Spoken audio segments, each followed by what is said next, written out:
Hello, YouTube and Kick Worlds. So I have something a little bit different for this live stream. I'm going to be reading to you a very relatively brief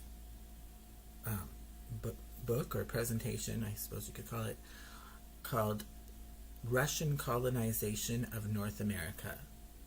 So this is history that I feel is not very well known, especially relating to the west coast of North America. I'm from the west coast of North America, and this history really wasn't taught in school. So even though it's the history of the region where I'm from. And so I want to present that today. Before I get into that presentation, you know, I am an academic, and it's part of my training to consider one's sources.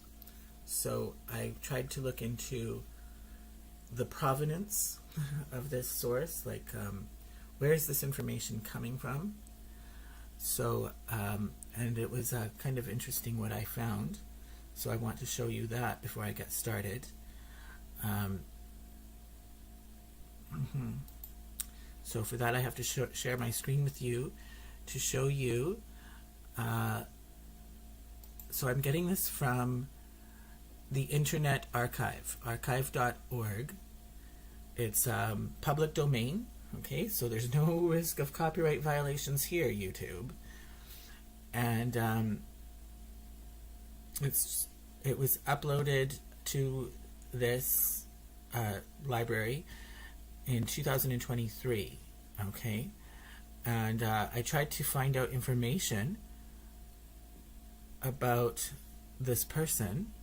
So it was uploaded by somebody called Lars Anders Dernbach. And when I click on that name, I'm coming to, like, there's a lot of content that has been uploaded by this particular person, and it tends to all be historical content about history. Okay, and so, but there's no information about the author himself. And so then I started Googling to find out information about this person. I really couldn't find anything other than the same links to the same histories uploaded on the Internet Archive that we were just looking at. Interestingly, there are a few YouTube videos that do come up. So here's one that might, on YouTube, you click on it, and this channel was removed because it violated our community guidelines. Well,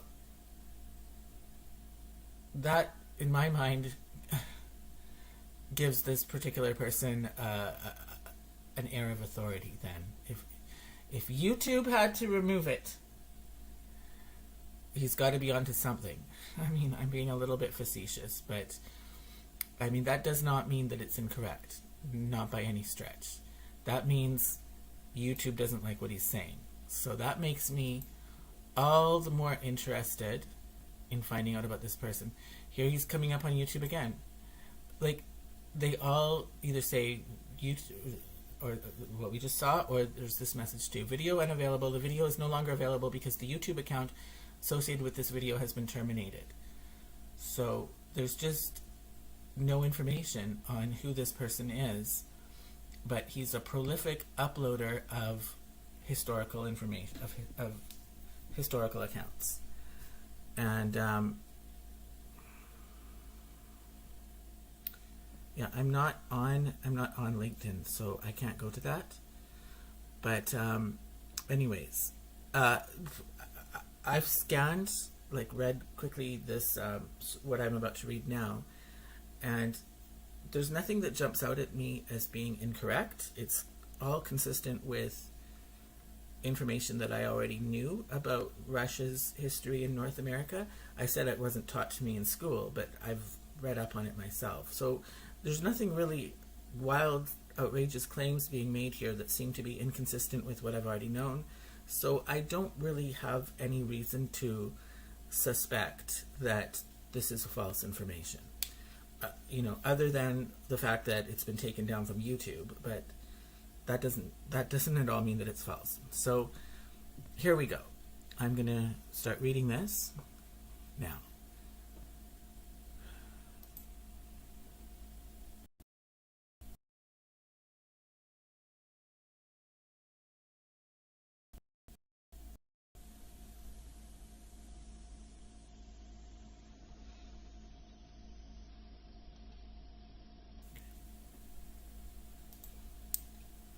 So, the Russian colonization of North America covers the period from 1732 to 1867, when the Russian Empire laid claim to northern Pacific coast territories in the Americas.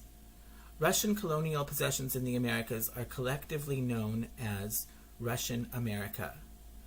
Russian expansion eastward began in 1552, and in 1639, Russian explorers reached the Pacific Ocean. In 1725, Emperor Peter the Great ordered a navigator, Vitus Bering, to explore the North Pacific for potential colonization. The Russians were primarily interested in the abundance of fur-bearing mammals on Alaska's coast, as stocks had been depleted by overhunting in Siberia.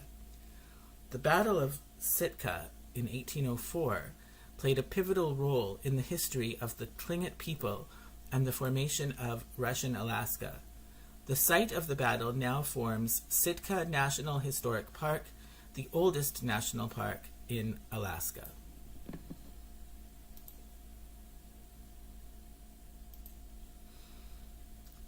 Three Saints Bay was the first permanent Russian settlement in Alaska. And here we see a historic drawing of it.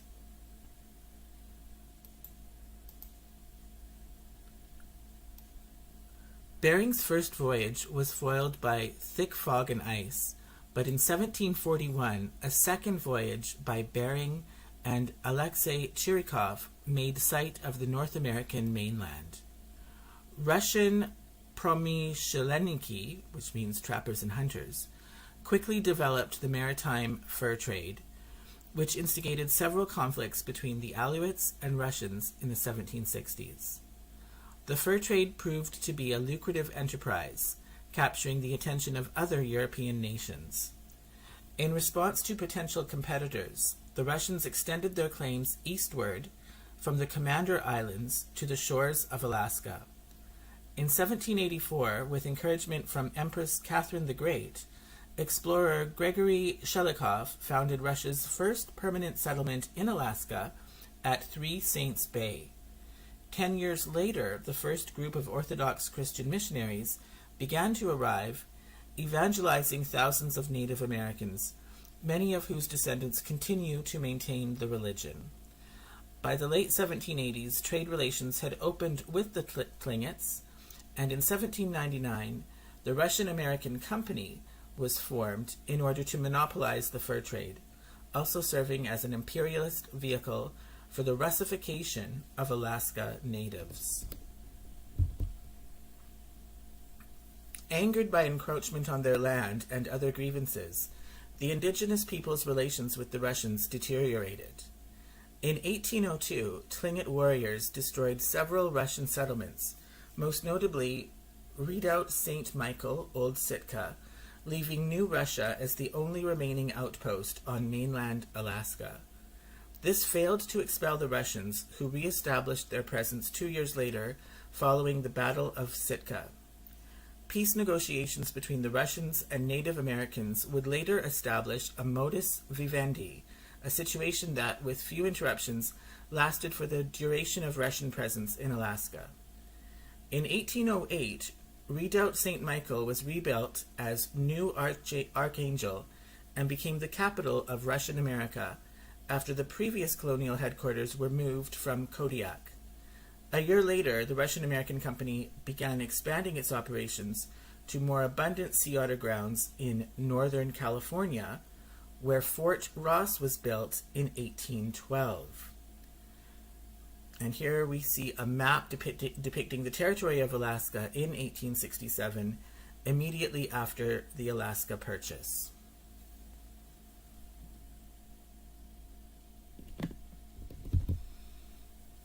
By the middle of the 19th century, profits from Russia's North American colonies were in steep decline. Competition with the British Hudson's Bay Company had brought the sea otter to near extinction, while the population of bears, wolves, and foxes on land was also nearing depletion. Faced with the reality of periodic Native American revolts, the political ramifications of the Crimean War, and unable to fully colonize the Americas to their satisfaction, the Russians concluded that their North American colonies were too expensive to retain. Eager to release themselves of the burden, the Russians sold Fort Ross in 1842, and in 1867, after less than a month of negotiations, the United States accepted Emperor Alexander II's offer to sell Alaska. The purchase of Alaska for $7.2 million, equivalent to $151 million in 2022, ended Imperial Russia's colonial presence in the Americas.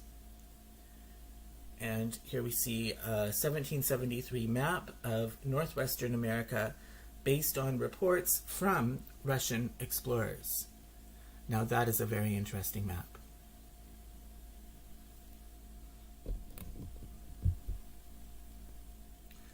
Russian America was settled by Promyshelniki, merchants and fur traders who expanded through Siberia.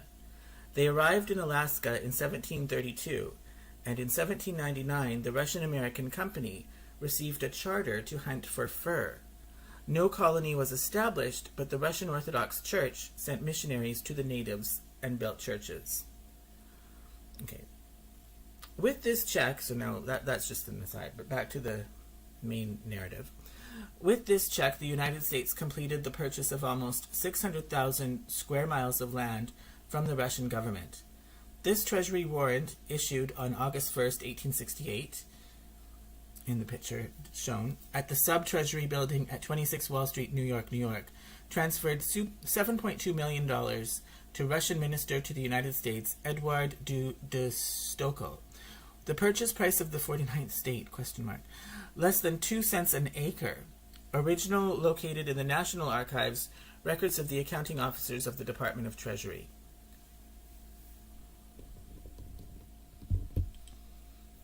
The earliest written accounts indicate that Russians were the first Europeans to reach Alaska.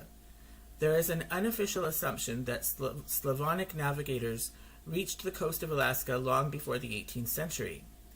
In 1748, Semyon Dezhnev sailed from the mouth of the Kolyma River through the Arctic Ocean and around the eastern tip of Asia to the Anadyr River. One legend holds that some of his boats were carried off course and reached Alaska. However, no evidence of settlement survives. Dezhnev's discovery was never forwarded to the central government, leaving open the question of whether or not Siberia was connected to North America.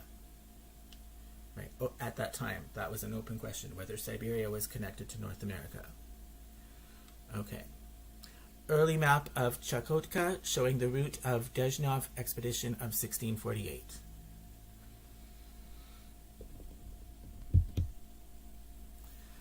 Europeans first sighted the Alaskan coastline in 1732.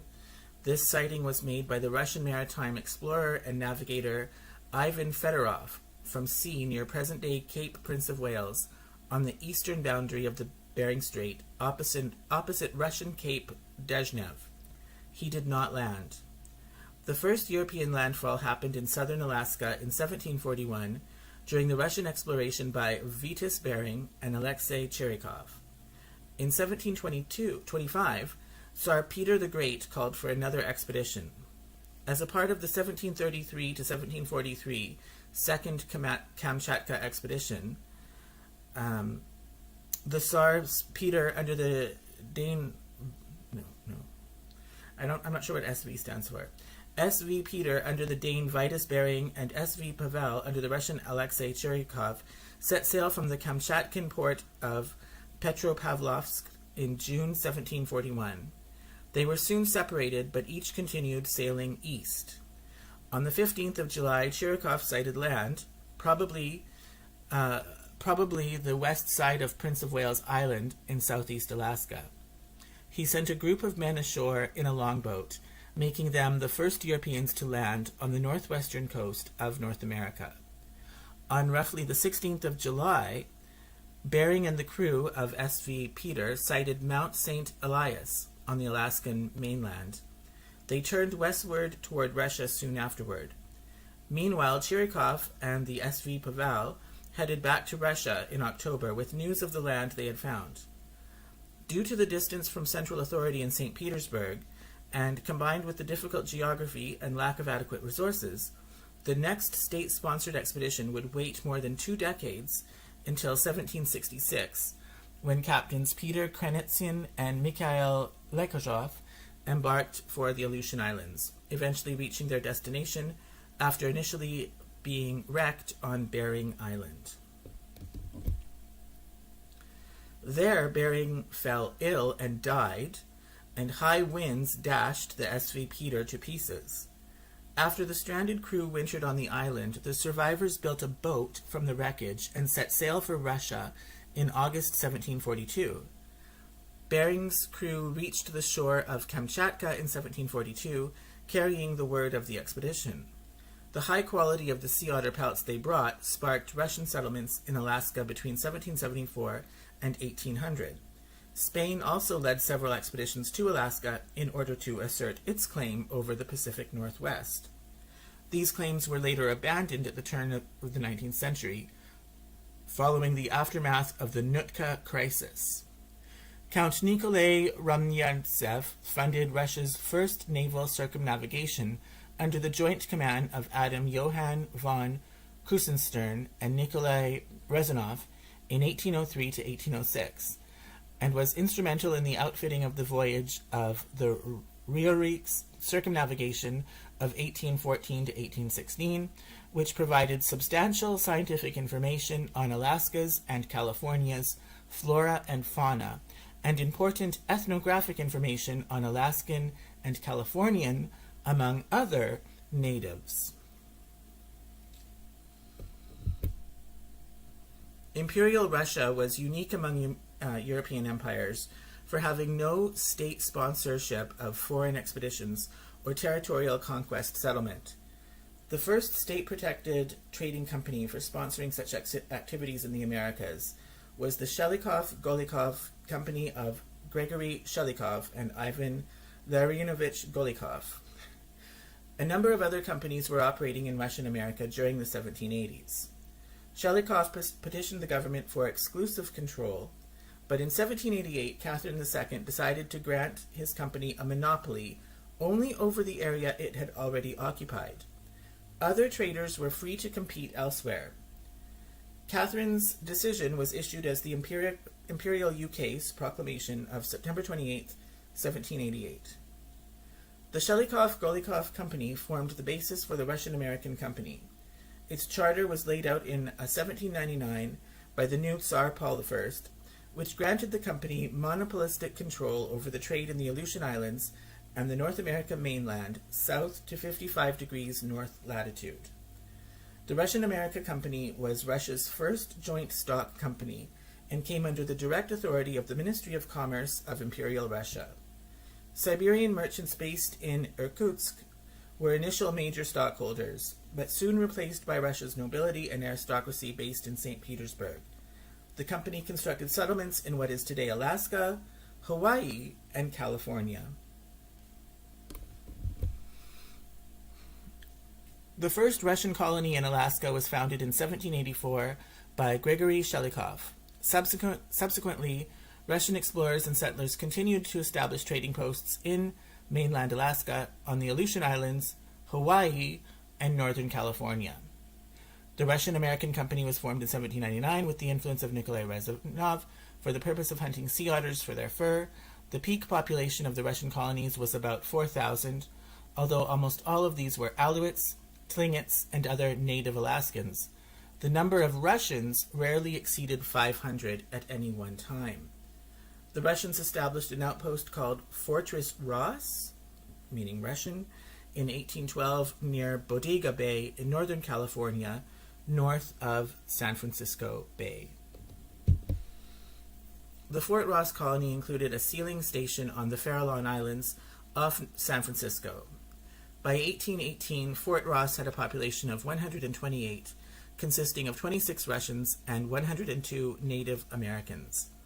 The Russians maintained it until 1841, when they left the region. As of 2015, Fort Ross is a federal National Historic Landmark on the National Register of Historic Places. It is preserved, restored in California's Fort Ross State Historic Park, about 80 miles northwest of San Francisco. Spanish concern about Russian colonial intrusion prompted the authorities in New Spain to initiate the Upper Las Californias province settlement with presidios, forts, pueblos, towns, and the California missions. After declaring their independence in 1821, the Mexicans also asserted themselves in opposition to the Russians. The mission San Francisco de Solano specifically responded to the presence of the Russians at Fort Ross, and Mexico established the El Presidio Real de Sonoma, or Sonoma Barracks, in 1836, with General Mariano Guadalupe Vallejo as the commandant of the northern frontier of the Alta California province. The fort was the northernmost Mexican outpost to halt any further Russian settlement southward. The restored presidio and mission are in the present-day city of Sonoma, California. In 1920, a 100-pound bronze church bell was unearthed in Orange Grove near Mission San Fernando Rey de España in the San Fernando Valley of Southern California. It has an inscription in the Russian language. In the year 1796, in the month of January, this bell was cast on the island of Kodiak by the blessing of Juvenali of Alaska during the sojourn of Alexander Andreevich Baranov. How this Russian Orthodox Kodiak Church artifact from Kodiak Island in Alaska arrived at a Roman Catholic mission church in Southern California remains unknown. And here we have an image of a Russian Orthodox cathedral in present-day Sitka in Alaska. At Three Saints Bay, Shelikoff built a school to teach the natives to read and write Russian, and introduced the first resident missionaries and clergymen who spread the Russian Orthodox faith. This faith, with its liturgies and texts translated into Aleut at a very early stage, had been informally introduced in the 1740s to 1780s. Some fur traders founded local families or symbolically adopted Aleut trade partners as godchildren to gain their loyalty through this special personal bond. The missionaries soon opposed the exploitation of the indigenous populations, and their reports provided evidence of the violence exercised to establish colonial rule in this period. The Russian America Company's monopoly was continued by Emperor Alexander I in 1821 on the condition that the company would financially support missionary efforts.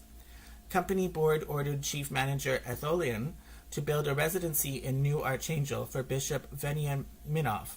When a Lutheran church was planned for the Finnish population of New Archangel, Veniaminoff prohibited any Lutheran priests from proselytizing to neighboring Tlingits. Veniaminoff faced difficulties in exercising influence over the Tlingit people outside New Archangel due to their political independence from the Russia-American Company, leaving them less receptive to Russian cultural influences than Aleuts.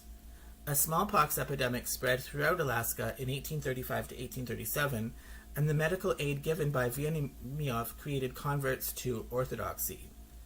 Inspired by the same pastoral theology as Bartolome de las Casas or St. Francis Xavier, the origins of which come from early Christianity's need to adapt to the cultures of antiquity, missionaries in Russian America applied a strategy that placed value on local cultures and encouraged indigenous leadership in parish life and missionary activity. When compared to later Protestant missionaries, the Orthodox policies, in retrospect, proved to be relatively sensitive to indigenous Alaskan cultures. This cultural policy was originally intended to gain the loyalty of the indigenous populations by establishing the authority of church and state as protectors of over 10,000 inhabitants of Russian America. The number of ethnic Russian settlers had always been less than the record 812, almost all concentrated in Sitka and Kodiak. Difficulties arose in training Russian priests to attain fluency in any of the various Alaskan indigenous languages. To redress this, Veniaminov opened a seminary for mixed race and native candidates for the church in 1845. Promising students were sent to additional schools in either St. Petersburg or Irkutsk, the later city becoming the original seminary's new location in 1858. The Holy Synod instructed for the opening of 4 missionary schools in 1841 to be located in Amlia, Chiniak, Kenay, Nushagak. Veniaminov established the curriculum, which included Russian history, literacy, mathematics, and religious studies. A side effect of the missionary strategy was the development of a new and autonomous form of indigenous identity. Many native traditions survived within local Russian Orthodox tradition and in the religious life of the villages. Part of this modern indigenous identity is an alphabet and the basis for written literature in nearly all of the ethnic linguistic groups in the southern half of Alaska. Father Ivan Veniaminov, later Saint Innocent of Alaska, famous throughout Russian America, developed an Aleut dictionary for hundreds of language and dialect words based on the Russian alphabet. The most visible trace of the Russian colonial period in contemporary Alaska is the nearly 90 Russian Orthodox parishes, with a membership of over 20,000 men, women, and children, almost exclusively indigenous people. These include several Athabaskan groups of the interior, very large Yupik communities, and quite nearly all of the Aleut and Alutiiq populations.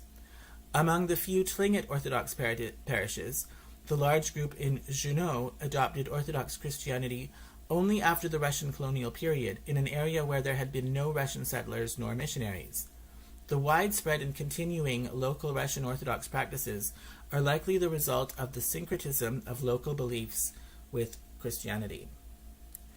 In contrast, the Spanish Roman Catholic colonial intentions, methods, and consequences in California and the Southwest were the product of the laws of Burgos and the Indian reductions of conversions and relocations to missions. While more force and coercion was used, the indigenous populations likewise created a kind of Christianity that reflected many of their traditions. And here we have a historic painting depicting New Archangel, present-day Sitka, Alaska, which was the capital of Russian America in 1837. Observers noted that while their religious ties were tenuous, before the sale of Alaska, there were 400 native converts to Orthodoxy in New Archangel. Tlingit practitioners declined in number after the lapse of Russian rule, until there were only 117 practitioners in 1882 residing in the place, by then renamed as Sitka.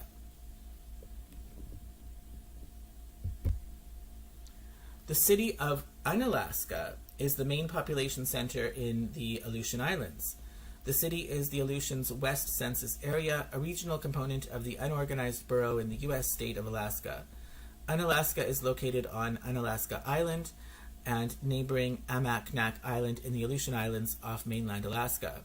The population was 4,254 at the 2020 census, which is 81% of the entire Aleutians' West Census Area. Unalaska is the largest city in the unorganized borough behind Bethel. The Aleut Anangan people have lived on Unalaska Island for thousands of years. The Anangan, who were the first to inhabit the island of Unalaska, named it Wanalashka, meaning near the peninsula. The regional native corporation has adopted this moniker and is known as the Wanalashka Corporation. The Russian fur trade reached Unalaska when Stepan Glotov and his crew arrived on August 1, 1759. Natives, Russians, and their Alaskan Creole descendants comprised most of the community's population until the mid-20th century, when the involvement of the United States in World War II led to a large-scale influx of people and construction of buildings all along the strategically located Aleutians. And here we have photographs of Russian Orthodox Church in town in from June 1906.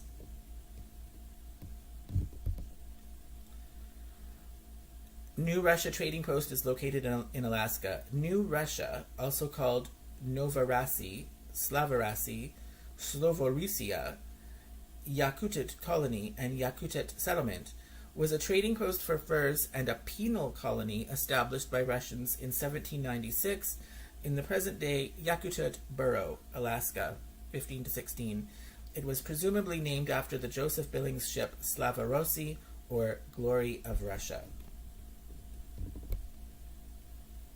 The post was attacked and destroyed by Tlingit people in 1805 during the Russo-Tlingit War of 1802 to 1805. The 7 buildings inside a stockade and 5 buildings outside were burnt in 1805, and the site was never again occupied. The events at New Russia represent a pivotal moment in Russian-Tlingit relations. As an archaeological site, it was declared a National Historic Landmark in 1978. New Russia was established in 1796 by the Russian-American Company as one of a series of outposts and settlements that extended as far south as Old Sitka, called Redoubt St. Archangel Michael by the Russians. The Yakutat site was contemplated as a possible site for the capital of Russian America. The land was purchased from the local Tlingit people by Alexander Baranov in 1794, with settlement planned for the following year. The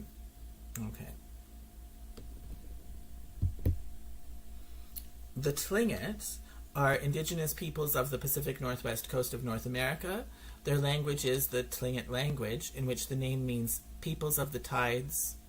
The Russian name Koloshi, or the related German name Kulishien, may be encountered referring to the people in older historical literature, such as Gregory Shilikov's 1796 map of Russian America.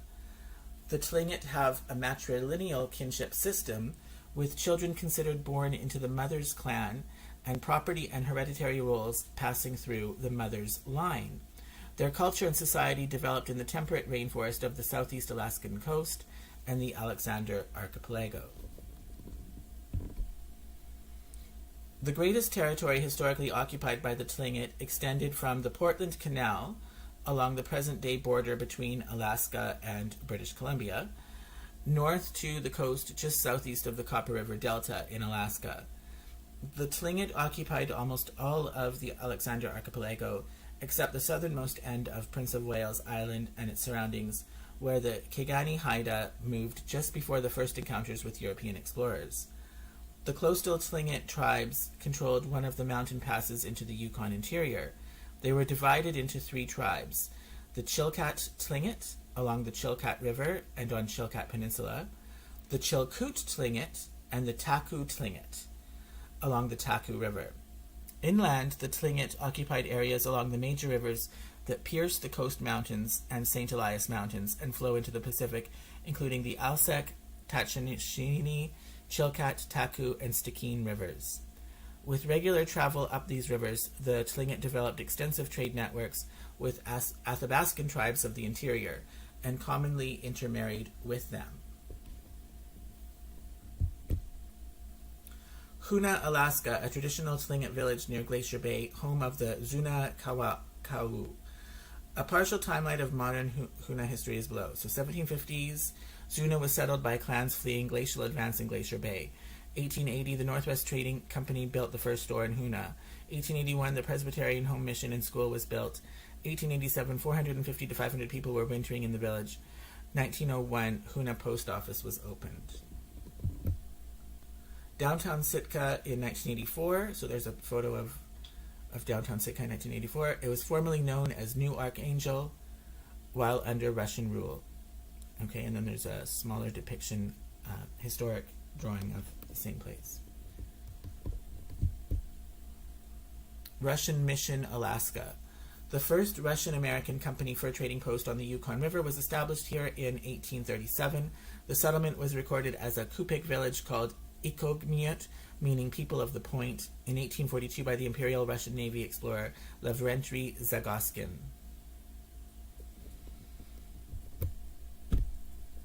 Okay, and so that's the end of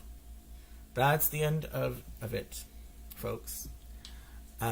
I'm going to leave it there for now, but I will have more to say on this topic at a later time. Peace out.